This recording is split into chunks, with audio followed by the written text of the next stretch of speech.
Assalamualaikum warahmatullahi wabarakatuh. Subhana man tafarrada bil a'idami wal ijad wa tanajjahat zatuhu 'anil hululi wal ittihad. Tabaraka ismuhu wa ta'ala na'tuhu amma yaqulu adh-dhalimuna min mumasalatil 'ibad. Wa nusalli wa nusallimu ala afdali khalqihi wa khairi khulafaihi wa anfasi asfiyaihi sayyidina Muhammad wa ala alihi wa sahbihi mutabihim ila yaumil ma'ad. Salatu wassalamu daimaini kunna ma dzakarahu ahlut tauhid wa ghafala an dzikrihi ahlul ghaflati wal inad, amma ba'd. Sahabat-sahabat semua, ikhwan akhwat dimanapun berada,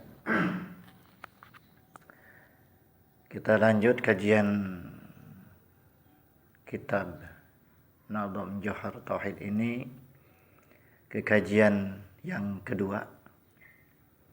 Kita mulai ke nadoman pertama yang ditulis oleh pengarang kitab Johar Tauhid ini, yaitu bunyinya sebagai berikut ya. Alhamdulillahi ala silatihi summa salamullah ma'a salatihi.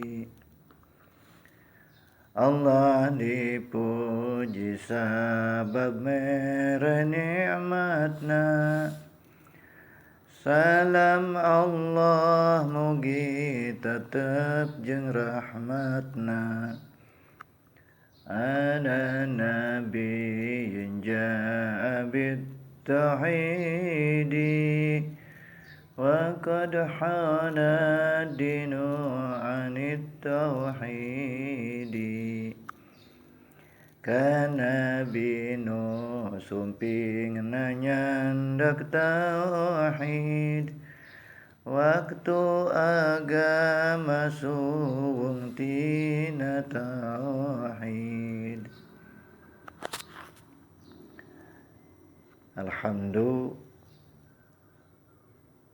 Nah, tadi saya bacakan nadomnya, berikut juga dengan nadoman terjemahnya dalam bahasa Sunda ya. Namun kita logat kita artikan per kalimatnya dengan bahasa Indonesia ya. Alhamdulillah, adapun seluruh puji lillah itu milik Allah ala silatihi, karena berbagai nikmat atau rahmatnya Allah. Summa salamullah, kemudian salam Allah ma'a salatihi, dan rahmatnya Allah ala nabiyyin, semoga tercurah kepada nabi ja'a yang membawa itu nabi bitauhid, dengan ilmu tauhid. Yang datang itu nabi bitauhidi, dengan membawa ilmu tauhid. Wa qad hala, dan sungguh kosong ad-dinu agama anit tauhidi, daripada tauhid. Di dalam nadom tadi, nadom yang saya sebutkan barusan ini ya, alhamdulillahi ala silatihi, bahwa pengarang kitab ini mengawali dengan memuji kepada Allah Subhanahu wa taala. Nah, ala silatihi, ini ala di sini ini bimakna atau maknanya lam ta'lil ya, artinya karena, sebab gitu ya, bukan makna ala sebagaimana umumnya ya, dengan makna isti'la atau yang biasa dipakai oleh ala, yaitu atas segala nikmatnya, bukan begitu ya, tapi lam maknanya lam ta'lil atau li ta'lil, karena berbagai nikmat atau rahmat Allah. Nah, seolah-olah di sini pengarang kitab ini memuji kepada Allah Subhanahu wa taala dikarenakan atau karena berbagai nikmat Allah yang telah dikaruniakan kepada pengarang kitab ini. Nah, ini bukan berarti bahwa beliau tidak mau memuji Allah seandainya Allah tidak memberikan berbagai nikmat dan karunia-Nya, bukan. Bukan seperti itu maksud daripada bait ini ya, tetapi beliau menjadikan pujian kepada Allah di awal kitab ini dikarenakan berbagai nikmat Allah yang telah diberikan kepada beliau ya, itu agar pahala pujian beliau ini mendapatkan pahala wajib seperti itu. Sebab ungkapan pujian beliau ini sebagai bandingan atau balasan daripada apa yang beliau terima dari nikmat dan rahmat Allah Subhanahu wa taala. Nah, jadi maksudnya begitu. Karena pahala wajib kan lebih besar daripada pahala sunnah. Seperti itu ya. Artinya kalau seseorang memuji kepada Allah Subhanahu wa taala tidak dengan tujuan untuk membandingi atau bukan karena membalas nikmat-nikmat Allah, maka itu pujian itu tetap mendapat pahala, tetapi pahalanya pahala sunnah. Sedangkan pahala sunnah dan wajib kan besar yang wajib.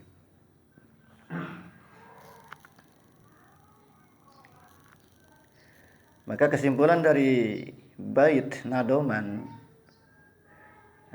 setengah ya, yang pertama ini, pengarang kitab ini memuji kepada Allah Subhanahu wa taala karena berbagai nikmat-nikmat Allah yang telah diberikan khususnya kepada beliau ini. Setelah itu beliau membacakan sholawat dan salam kepada Nabi Agung Nabi Muhammad SAW, yang mana beliau lahir ke dunia ini dengan membawa tauhid, mengajak berdakwah kepada umat manusia untuk menyembah kepada Allah yang Maha Esa, yang mana pada saat itu khususnya di kota Mekah dan umumnya di seluruh dunia ini, agama ini dalam keadaan kosong daripada tauhid. Sebab banyak benda-benda yang dijadikan sesuatu untuk disembah seperti berhala, kayu, batu, bintang dan yang lain-lain di saat itu.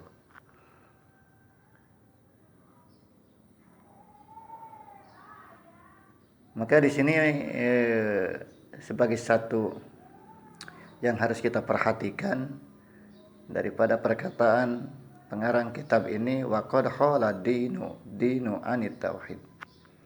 Waqad khala dan sungguh kosong, ad-dinu agama, anit tauhid daripada tauhid. Jadi dalam keadaan saat itu agama, din itu kosong daripada tauhid. Nah, ini mengandung makna ya, apa yang dilakukan oleh orang-orang kafir saat itu, oleh orang-orang musyrikin saat itu yang menyembah kepada berhala dan sesembahan lain, itu seolah dinamakan din, kan, dinamakan agama begitu. Memang benar seperti itu ya kan. Sebab yang namanya agama itu kan apa-apa yang dipakai ageman atau yang dijadikan pegangan itu agama. Nah, jadi selain apa yang dilakukan oleh yang diyakini oleh orang-orang yang menyembah sesuatu apapun selain Allah, tetap dinamakan din, agama, pegangan atau ageman gitu kan. Maka oleh sebab itu ketika ada orang yang bertapa beberapa hari, 1 minggu, 2 minggu, 1 hari, 2 hari, dia tidak melakukan sholat, tidak melakukan ibadah lainnya, Kemudian orang itu berkata bahwa saya ini bertapa tidak keluar dari agama. Betul kalau berkata seperti itu. Karena apa yang dia yakini juga itu agama kan, pegangannya agaman dia kan. Cuma kan entah agamanya agama apa, apakah agama Brahma, agama apa kan gitu. Sehingga dikatakan agama di saat itu memang ada, din, cuma khala anit tauhid, kosong daripada tauhid.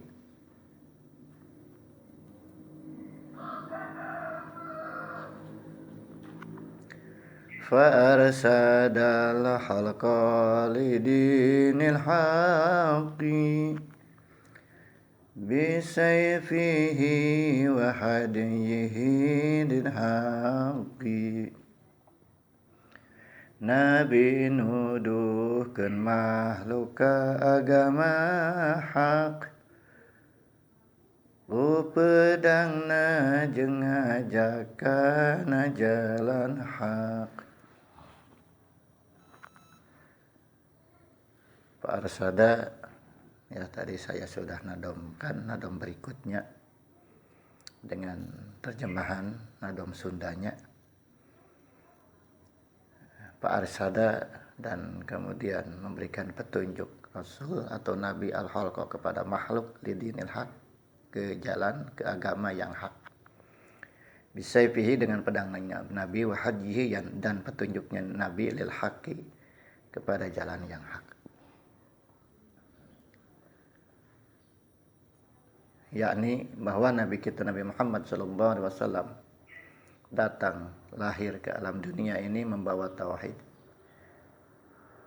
Itu diperintahkan, ya, diutus oleh Allah Subhanahu wa taala untuk berdakwah, mengajak seluruh makhluk agar masuk kepada agama yang benar, agama yang hak, agama Allah Subhanahu wa taala. Nah, adapun cara mengajaknya Rasulullah kepada umat manusia untuk masuk ke dalam agama hak ini, pertama yaitu dengan wahadiyih, dengan petunjuk lisannya, dengan lisan, dengan petuah atau ajakan-ajakan secara lisan. Ini ketika beliau berada di kota Mekah. Kemudian bisayfihi dengan pedang, artinya ketika cara kedua ini yaitu ketika dakwah beliau, ajakan beliau dihalangi, ditentang, ya maka bisayfihi, beliau mengangkat pedangnya, artinya melawan penentangan ini untuk lebih menyebarkan agama hak ini. Nah, ini cara yang kedua ini dilakukan oleh beliau ketika beliau Rasulullah SAW berada di kota Madinah setelah beliau hijrah dari Mekah.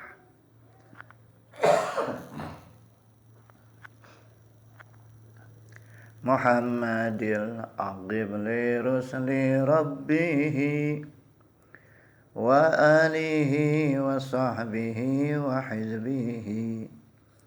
Muhammad pamungkas Rasul pangerana, miwah wargi sahabat sareng baladna. Muhammadin, yakni Nabi Muhammad al-Aqib, yang menjadi penutup lirusli rabbih, atas atau terhadap utusan-utusan Tuhannya, walihi dan keluarganya Rasul, wasahbihi dan sahabatnya Nabi, wa hizbih dan para pengikutnya Nabi. Dari yakni di sini nadom berikutnya bahwa Nabi kita yang membawa tauhid itu, sebagaimana di bait pertama disebutkan, adalah yang dimaksud adalah Nabi Muhammad SAW, yang mana Nabi Muhammad ini menjadi penutup seluruh Nabi dan Rasul Allah. Dan semoga salawat dan salam Allah ini di samping dilimpahkan kepada Nabi juga dilimpahkan kepada keluarganya, kepada para sahabatnya dan juga kepada para pengikutnya. Nah, kemudian yang perlu kita perhatikan kalimat walihi, keluarga Nabi. Keluarga Nabi itu siapa saja. Maka keluarga Nabi adalah keturunan dari Bani Hashim dan Bani Al-Muttalib. Sebab kan Abdul Manaf ini kan punya putra 4. Pertama Hashim, kedua Muttalib, ketiga Abdul Syamsin, keempat Naufal. Nah, dari Hashim ini kan lahir Abdul Muttalib. Kemudian Abdul Muttalib punya putra lagi Abdullah. Nah, Abdullah ini punya putra lagi yaitu Nabi kita Rasulullah sallallahu alaihi wasallam. Nah, keturunan dari Hashim dan Muttalib ini disebut Ali, keluarga Rasulullah sallallahu alaihi wasallam.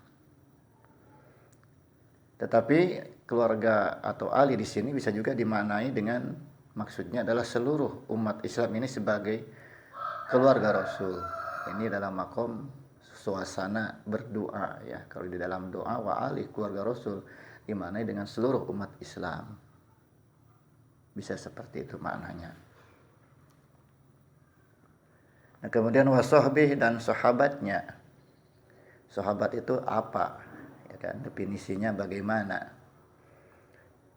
Sahabat Nabi adalah orang-orang yang beriman kepada Rasulullah sallallahu alaihi wasallam setelah Rasul diangkat menjadi Rasul atau setelah Rasul diutus. Dan di saat Rasul masih hidup. Juga pernah bertemu dengan Rasulullah. Jadi pertama, sahabat itu adalah syaratnya orangnya beriman kepada Rasul.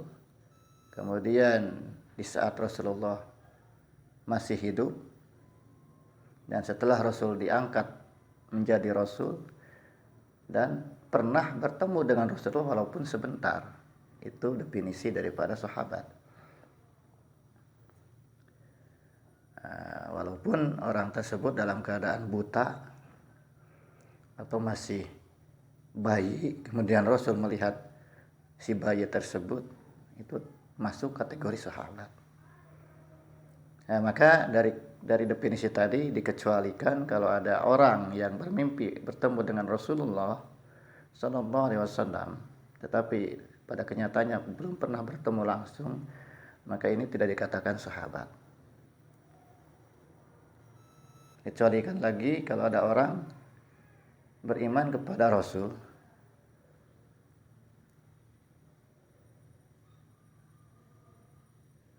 tetapi dan juga bertemu dengan Rasul tetapi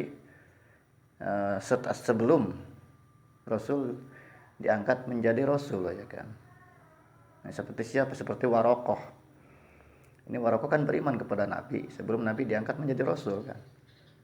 Nah, Warokoh ini adalah saudara Siti Khadijah radhiyallahu anha. Maka beliau bukanlah seorang Rasul. Wa hizbih, dan kemudian hizbih, pengikutnya Rasulullah sallallahu alaihi wasallam, yaitu seluruh umat termasuk kita semua, amin ya rabbal alamin. Maka penting kita pahami di sini bahwa derajat kerasulan itu lebih tinggi daripada derajat kenabian. Ini menurut pendapat mayoritas para ulama ya. Sebab derajat kenabian ini khusus hanya untuk pribadi Nabi saja. Adapun derajat kerasulan ini khusus untuk pribadinya dan juga diperintahkan untuk disampaikan kepada umatnya. Ya, jadi kalau Nabi ya itu beliau mendapatkan wahyu dari Allah hanya untuk diamalkan oleh dirinya saja. Adapun Nabi dan juga yang sudah pangkatnya Rasul, maka beliau diberikan wahyu untuk pribadinya dan juga agar disampaikan kepada umat-umatnya.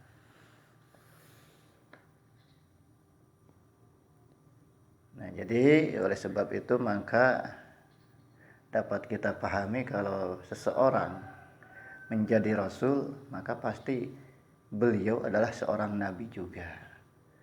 Tetapi kalau seorang nabi, seseorang yang diangkat menjadi nabi itu belum tentu beliau seorang rasul.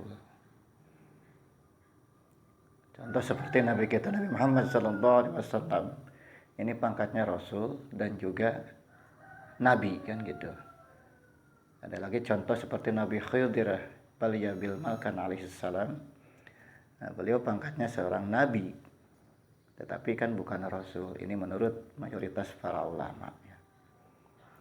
Dan masalah kenabian ini, konsep kenabian dan kerasulan ini insya Allah nanti kita akan bahas, kita sambung lagi di dalam pembahasan khusus kitab ini, yaitu ketika membahas sifat-sifat para rasul alaihimus salatu wassalam.